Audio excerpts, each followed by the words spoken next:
Hey there and welcome. Today we're going to be talking about the functional trainer chest fly, and we're going to be doing a high variation with this exercise.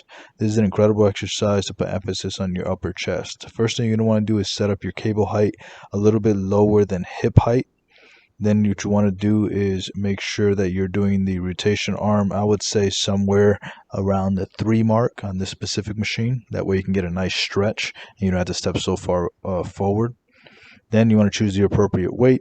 Make sure that you're choosing a weight that you can do comfortably for around, I would say, 20 repetitions, then slowly start to increase the weight every other week or so. But once you're set up, you just take a nice step forward, and then you want to make sure that you're moving up in an upward fashion, almost like a capital A, if you wanted to think of it that way, and make sure you're in full control of the weight. But before we continue, here's a word from today's video sponsor. I'm today's video sponsor, and if you'd like help losing fat or gaining muscle, there are a few ways I can help you down below.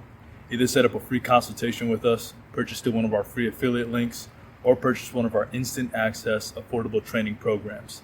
Can't wait to be of service to you. Now let's get back to the rest of the video.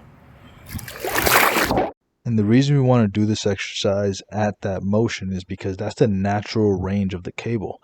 So the reason we set it up low is so that we can go high, and the cable machine is not like pulling in an awkward angle. And the reason this is going to be working a little bit more of the upper chest is because we're moving in that motion where we're bringing it a little bit higher or at shoulder level or so. Because when you're doing traditional just flies, you're not necessarily bringing it to shoulder level, you're bringing it more to nipple level. Same thing goes for when you're doing an incline chest press, for example.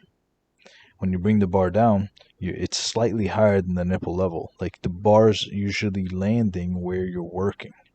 The reason I like this exercise also is because you can really focus on each side.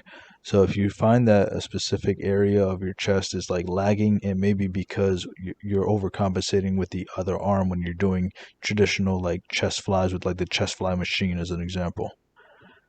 Another thing you want to make sure you're doing is standing up nice and tall. You don't want to be bending over too much. You can have a slight forward lean, which is why I actually recommend that you stand bilaterally, like 2 feet right next to each other instead of like a lunge stance.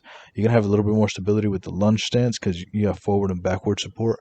But if you can keep your core tight and your glutes tight, you really don't need to do that.